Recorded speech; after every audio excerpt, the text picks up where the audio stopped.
سورۃ قاف بسم اللہ الرحمن الرحیم قاف والقرآن المجید بل عجبوا ان جاءهم منذر منهم فقال الكافرون هذا شيء عجیب اذا متنا وكنا ترابا ذلك رجل بعید۔ شروع اللہ کے نام سے بڑا مہربان نہایت رحم والا۔ قاف، اس بڑی شان والے قرآن کی قسم، رسولوں کا آنا برحق ہے اور ان کی بات بہت یقینی ہے، بلکہ انہیں اس بات پر تعجب ہے کہ ان میں سے انہیں کے پاس سے گزارنے والا آ گیا۔ منکر تو کہنے لگے یہ عجیب بات ہے، کیا جب ہم مر جائیں گے اور مٹی بن جائیں گے تو پھر زندہ ہوں گے؟ دوبارہ زندہ ہونا تو عقل سے دور ہے۔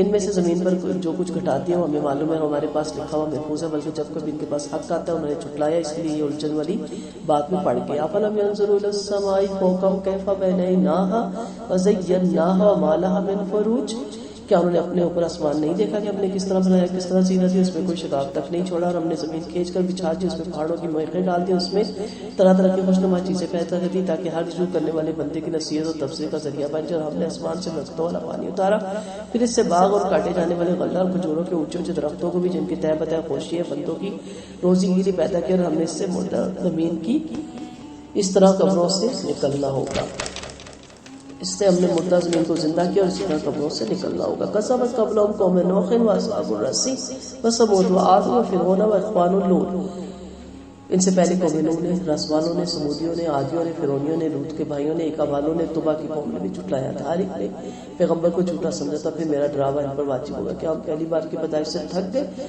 بلکہ یہ نئی پیدائش کی طرف سے شک میں پڑے ہوئے ہیں۔ بلا شبہ ہم نے انسان کو پیدا کیا اور ہم اسی کے دلی خیالات جانتے ہیں، اور ہم اس سے اس کی شاعر رخ سے بھی زیادہ قریب ہے۔ جب وہ لینے والے لے جا رہے ہوتے ہیں ایک سیدھی جانب میں بائیں جانب بیٹھا تو انسان کوئی لفظ نہیں بولتا مگر اس کے پاس ایک نگہبان تیار ہے کہ نہ سکرات الموت پیش آنے والی ہے۔ یہی تو ہے جسے تم بدعا کرتے تھے، سور پھونک دیا جائے گا، یہ عذاب کے وعدے کا دن ہوگا۔ ہر شخص وہاں اپنے ہمراہ کے گواہوں کیا بلا شبہ تو اس وقت سے غافل و غفلت میں تھا، ہم نے تجھ سے تیرا پردہ ہٹا دیا، تیری نگاہ بڑی ہی تیز ہے۔ پہلی چیز تو یہاں بتائے گی کہ دو لینے والے فرشتے کون سے، یہ مال نامے لکھنے والے یعنی کرام الکاتبین، ایک سیدھی طرف بیٹھا ہوئے وائٹ سیکنڈ نہیں لگاتا، نگرانی سے وہ ایک لمحے کو نہیں ہٹتا، نیند اس کو آتی نہیں۔ جیسے انسان ادھر زبان سے زبان لفظ نکالتا نہیں ادھر اسے فرشتے لکھ لیتے ہیں۔ عتید کہا گیا، تیار بیٹھا ہوتا ہے ہر وقت۔ ہم ایک دوسرے کو کہہ رہے ہوتے ہیں میں تمہیں ایک بات بتاؤں کسی کو بتانا نہ، جس سے چھپانی تھی اس تک تو پہنچ گئی اور وہ اللہ ہے اور اس کے فرشتوں نے لکھ لی، تو کس سے چھپا رہی ہیں؟ جس کی آپ تصدیق کر رہی ہیں، جس کی آپ غیبت کر رہی ہیں، جس کی آپ نشر کر رہی ہیں، اس کی پردہ پوشی کو عیب پوشی میں بدل رہی ہیں، اسے تو نہیں پتا، وہ تو اپنا تحفظ نہیں کر سکتا، اس کا تحفظ پھر اللہ کرے گا، اس کے تو گناہ جھاڑ کے نا، ہو سکتا ہے وہ اس میں ملوث ہو لیکن وہ اپنے گھر میں آرام سے بیٹھا ہو، آپ پہ ٹرسٹ کر کے بیٹھا ہے کہ آپ اس کی بڑی پیاری اور ہمدرد ہیں، اور آپ اس کی غیبتیں کر کے ڈول لگا کے اس کے راز فاش کر کے اس کی بے عزتی کر رہی ہے کسی دوسرے کے سامنے، تو وہ تو جانتا ہی نہیں کہ اس کی کیا تسلیل آپ نے کر دی، لیکن اللہ تو جانتا رہا۔ اس کا سب سے بڑا رزلٹ دنیا میں کیا ملتا ہے، اس کے سارے گناہ آپ کے کھاتے میں آ جاتے ہیں، وہ بڑا ریلیکس ہو کے گھر بیٹھا ہوا بغیر توبہ کیے بغیر محنت کیے اس کے سارے گناہ جھڑتے ہیں اور کرنے والے کے پاس آ جاتے ہیں۔ اور سب سے بڑا نقصان کرنے والے کا، یہ جو کانا پوسی کرتے ہیں تجسس، اور یہ فرشتے لکھ لیتے ہیں، نیتوں کے ساتھ لکھتے ہیں، عملوں کے ساتھ لکھتے ہیں، اور پھر وہاں پہ سارے وہاں پہ کھول دیے جاتے ہیں۔ اور انسان اگر موت کا تصور کر لے گا، اے انسان سکرات الموت آ کے دیکھے، آج تو جس چیز میں گرفتار ہے سکرات الموت آ کر اسے دور کر دیا، تجھے یقین آ جائے گا جب تجھ سے کہا جائے گا یہی تو ہے جس کا تو بھاگا کرتا تھا، آج اس نے تیرا گلا آگے پکڑ لیا۔ موت سے ہم کیوں بھاگتے ہیں کہ ہمیں دنیا پیاری ہے، دنیا سے ہم نے دل لگا رکھا ہے، اور دنیا کے کاموں میں اتنے ملوث ہے کہ ہم کہتے ہیں ہمیں کوئی اللہ رسول کی بات ہی نہ بتائے، اگر بتائے بھی تو بس سبحان اللہ کہنے تک کے لیے بتائے، ہمیں عمل نہ کرنا پڑے۔ ایک وقت آئے گا جب رضا کا وقت آئے گا، جب فرشتے آ جائیں گے تو دامن چھڑانا چاہے گا، رہائی پانا چاہے گا، پا نہیں سکے گا۔ حضرت عائشہ فرماتی ہے رضا کے وقت اپنے والد کے سرانے آ کر بیٹھ گئی، اتنے میں آپ پر بے ہوشی تیار ہوئی، اس وقت میں نے یہ شعر پڑھا جس کے آنسو ہمیشہ ٹھہرے رہتے ہیں، ایک نہ ایک دن ضرور ٹپک پڑتے۔ آپ نے سر اٹھا کے فرمایا بیٹا یوں نہ کو بلکہ کو وجاءت سکرۃ الموت بالحق۔ نبی کریم صلی اللہ علیہ وسلم نے فرمایا موت سے بھاگنے والی کی مثال اس لومڑی کی سی ہے جس نے زمین کسی دن اپنا قرض مانگنے لگی اور وہ اس سے چھپنے کے لیے ادھر بھاگنے لگی، بھی جب تک کہ چور ہوگی تو بل میں آگ گھسی، جب بل میں گھسی تو لومڑی نے زمین نے پھر قرض مانگا، لومڑی پھر بھاگ کھڑی ہوئی، سانس پھولا ہوا تھا، تھک کے چور ہو گیا، آخر تھکتے تھکتے تھکتے گر پڑی اور گردن جوڑ کے مر گئی۔ جس طرح یہ لومڑی زمین سے نہ ہٹ سکی اور زمین پہ بھاگتے بھاگتے مر گئی، اس طرح انسان بھی موت کے بغیر اس کو چارہ نہیں ہے۔ تو اس سے پہلے کہ وقت آئے اور اللہ کے من ہاذا وکشفنا عنک غطاءک، بلا شبہ اب دیکھیں کہ اب تمہارے لیے آسان ہے، ہر چیز تمہارے آگے سے پردہ ہٹ گیا، اور اب دیکھو وباسو کل یوم الحدید، آج نظر بڑی تیز ہوگی کیونکہ فرشتے نظر آ جائیں گے نا، آخرت نظر آ جائے گی. تو دنیا میں غفلت سے آنکھیں کھولیں. یہ نہیں کہ وہ وقت ہے جب آپ فرشتوں کو آنکھیں سے دیکھیں تو اس وقت ایمان لانا، پھر ایمان لانا نہیں ہوگا.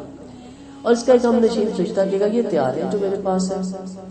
ہر کافر سرکش کو جہنم میں ڈالنا، جو بھلائی سے روکنے والا، حد سے آگے بڑھنے والا اور رشک کرنے والا ہے، جس نے اللہ کے ساتھ دوسرے معبود بنا لیے. اس کے لیے ایسے شخص کو سخت عذاب میں ڈالنا چاہیے. اس کا ہم نشین شیطان کے کہا ہے میرے رب میں نے اس کو سرکشی نہیں بنایا، بلکہ تو خود ہی اس راہ سے ہٹا ہوا تھا.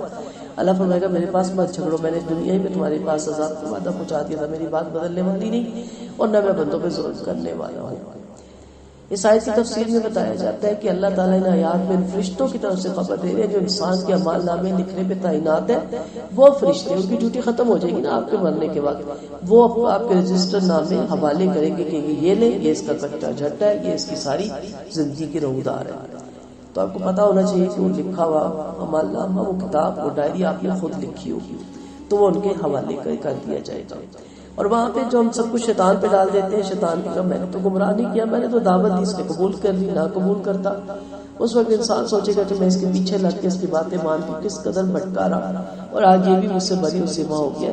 اس لیے یہاں پہ ہر وقت شیطان کے اٹیک سے، اور سب سے بڑا جو ہمارا اپنا نفس شیطان ہے، اس کے اٹیک سے ہمیشہ اپنے آپ کو کنٹرول میں رکھیں، الرٹ رہیں. دیکھیں ہوتا ہے، اور اللہ کرے اس لیول تک آپ پہنچے کہ آپ کو الرٹ ہو جائے کہ آپ یہ مجھے نیکی سے دور کی جا رہے ہیں، کسی نہ کسی شکل میں آ کے اس نیکی سے دور کرنے کے طریقے وہ اختیار کرتا ہے. یا کہتے ہیں تمہیں کیا پڑی ہوئی ہے، تم کیوں جا کے پنگے لیتی ہو، تم کیوں کہتی ہو آپ بیل مجھے مار، تمہیں کیوں اس کی فکر ہے، وہ خود کما لیتے نا ہڈ آرام ہو کے بیٹھے ہوئے، تم کیوں ان کو راشن بھیج رہے ہو. اس طرح کی باتیں لا کے یا بہت ہو گیا اتنا کام کرو جتنا آرام سے کر سکتے ہو. ایک لمحے کو سوچا کرے کتنا سے کا آرام، 60 سال زندگی، 70 زندگی، 80 95 پھر موت، پھر برزخ میں کتنا سونا ہے. برزخ کے آرام کا سوچے نا، قبر کے آرام کا کہ اس کا کتنا آرام مجھے چاہیے. اور پھر حشر کے میدان کا آرام سوچے تو پھر بندہ اٹھ کھڑا ہوتا ہے کہ اس نیکی میں بھی حصہ ڈال دوں، اس میں بھی ڈال دوں، یہ ہاتھ سے نہ نکل جائے. اس وقت شیطان اٹیک کرتا ہے کہ ہر جگہ نہ ٹانگ اڑایا کرو، ضروری نہیں ہے کہ سب کچھ تم ہی کرو. تو اس وقت یہاں پہ کہا گیا کہ وہاں شیطان مکر جائے گا اور کہے گا مجھ پہ لعنت نہ بھیجو بلکہ اپنے اوپر لعنت بھیجو، نہ تو میں تمہارا خیر خواہی کر سکتا تھا اس وقت، نہ اس وقت کر سکتا ہوں.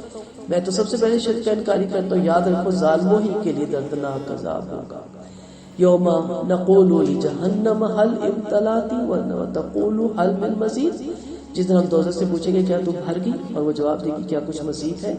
بڑی ہلا دینے والی آیت ہے کہ اس قدر کثرت سے لوگ جہنم میں ڈالے جائیں گے کہ جہنم بھر جائے گی. اور پھر پوچھا جائے گا اور جگہ ہے تو کہے گی ابھی ہے، اور یعنی اتنے زیادہ آنے کے باوجود، اتنی چیخوں پکار کے باوجود ابھی مزید لوگ ہیں. پھر ایک حدیث سے پتہ چلتا ہے کہ اللہ تعالیٰ اپنا قدم جہنم کے اوپر رکھے گا اور پھر وہ کہے گی بس.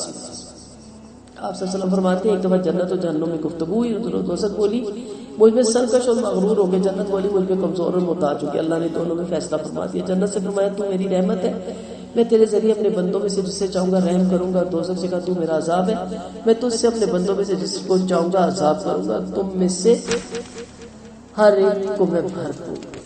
اور پھر جنت پارساؤں کے قریب لائی جائے گی. تھکے ہوئے ہوں گے نا، کھپے ہوئے ہوں گے، اور واقعی تھکا دینے والا سفر ہوتا ہے. اور میں ہمیشہ کہتی ہوں کہ ہر مشکل کام کے لیے پھر محنت بھی بہت ضروری ہے. پتھر کو اوپر لے کے جانا ہو نا تو بڑی محنت چاہیے، اوپر سے نیچے رکانا ہو تو ایک مارنے کی ضرورت ہے.